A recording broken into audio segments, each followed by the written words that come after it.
Bonjour tout le monde, je voulais vous faire une petite mise à jour de la planification en temps de déconfinement progressif en éducation.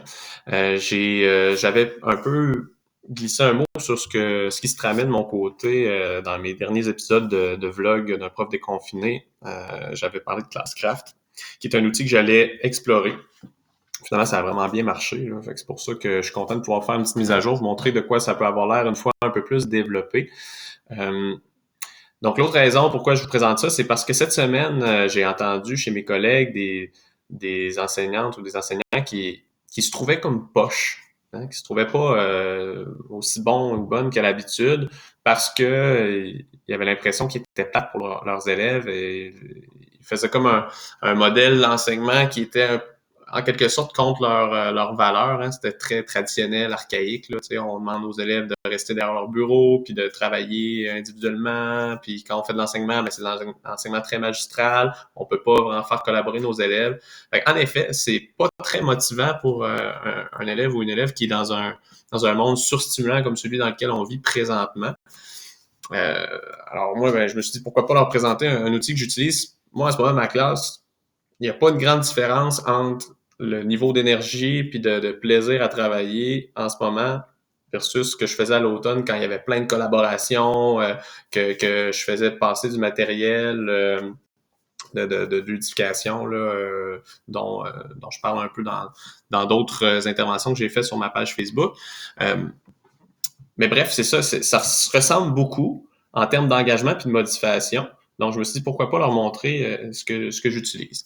Fait que, Classcraft, ben, moi, pourquoi je l'utilisais pas avant, là, c'est que c'est sûr il me limite un peu dans ma créativité parce il m'embarque automatiquement dans un monde un peu médiéval, fantasy, qui me rejoint un peu moins. Mais là, actuellement, j'avais besoin d'une solution clé en main, une solution qui respectait les codes des jeux vidéo pour les élèves.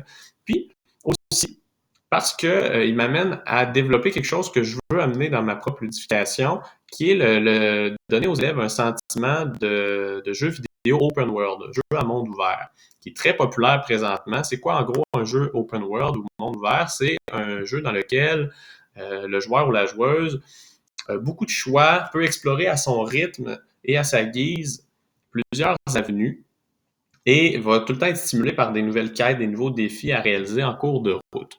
Fait que comment je peux amener ça, moi, dans mon enseignement? Ben, c'est d'intégrer mes activités d'apprentissage que je fais normalement à tout ça. Tu sais, par exemple, les points que vous voyez à l'écran, ben, la plupart du temps, ce sont des activités pédagogiques, des exercices à faire, mathématiques, français, etc., que j'aurais fait normalement.